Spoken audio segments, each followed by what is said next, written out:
right, I have news coming in. There's been a massive parliament security breach averted just in time. This is the latest update and we'll try and get more details on this, more clarity on what happened. We are told 3 men who have been working in the parliament complex for the last 3 months have been taken into custody by the CISF personnel, allegedly because they tried to enter inside the complex of the parliament after submitting, absolutely shocking as I say it, after submitting forged Aadhaar cards. Who are these men? How did they become suspects and how did they get arrested finally? We are told an FIR has been registered at the Parliament Street Police Station. Further investigation is underway. But this is huge news coming in and we'll try and get more details. Remember that because it's Parliament, I'll use extreme discretion to say and put out what is happening at this point and the information that we have. But I can confirm that 3 men who submitted forged Aadhaar cards in the Parliament, which is the most sensitive security zone, where there has been a terror attack, remember, several years ago. Why were they trying to enter inside the complex and how did they get caught? Himanshu Mishra is joining me for the latest on that. Himanshu, ये तो काफी serious और disturbing update आ रहा है, पर हमें ये बताइए कि क्या हुआ और किस तरह से ये 3 men पकड़े गए और क्यों?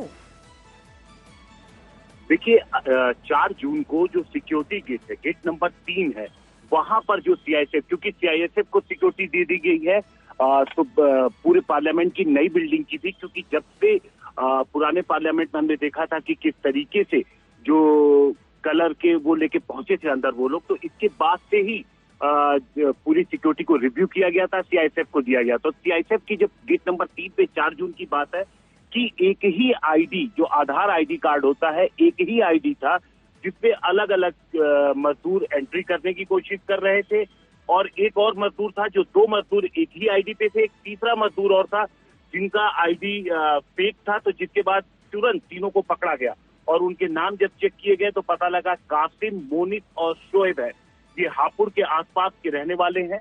और उसके बाद इन तीनों को तुरंत पकड़ा गया, तुरंत सीनियर अधिकारियों को बताया गया, क्योंकि ये पूरा मैटर, ये इनका क्या काम था जिसके लिए आए थे? A quick translation for the viewer here that there were some laborers who were trying to use the similar ID card but with some difference to try and get into the complex till they were then caught by the CISF, which is deployed for parliament security. तो हिमांशु, किस तरह इनको क्या reason था कि ये parliament में आ रहे थे, लेबरर्स थे, किस तरह का काम वहां चल रहा था और कैसे फाइनली सीआईएसएफ पर्सनल को लगा कि कुछ गड़बड़ है यहाँ, that they are forging their cards and identities? देखिए, ये जांच में जब आगे बढ़ाई गई तो पता लगा कि ये जो तीनों मजदूर हैं, ये डीबी प्रोजेक्ट लिमिटेड द्वारा काम पर इन्हें रखा गया था और वो IG7 और एमपी के लाउंज जो अंदर है, अभी कुछ हिस्सों में जो काम चल रहा है, वहां पर जो निर्माण कार्य था उसमें ये सभी तीनों मजदूरों को लगाया गया था। वहां पर ये मजदूरी कर रहे थे और जो प्राइवेट एजेंसीज होती हैं जिनके जरिए इनकी रिक्रूट किया जाता, उनके जरिए ये रिक्रूट किए गए थे। लेकिन एक सिक्योरिटी प्रोसेस है, चाहे कोई भी मजदूर हो, कोई भी अगर एंट्री करता है तो उसके सभी आईडी कार्ड चेक करने के हर गेट पे, हर दिन की जितनी बार भी आप अगर एंट्री करते हैं पार्लियामेंट से, अगर आप बाहर निकल जाते हो और 10 मिनट बाद भी, तो वो सिक्योरिटी ड्रिल आपको फिर से निभानी पड़ती है।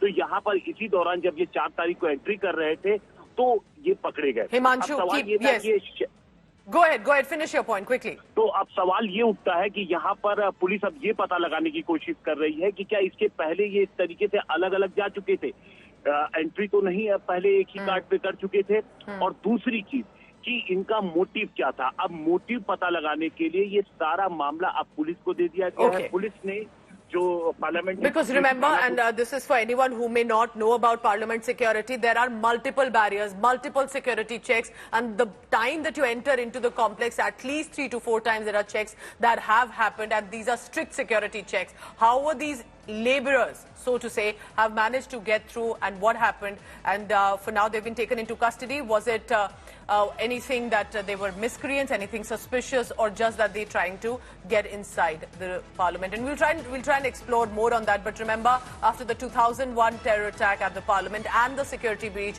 in 2023, this happening will have to be a security review.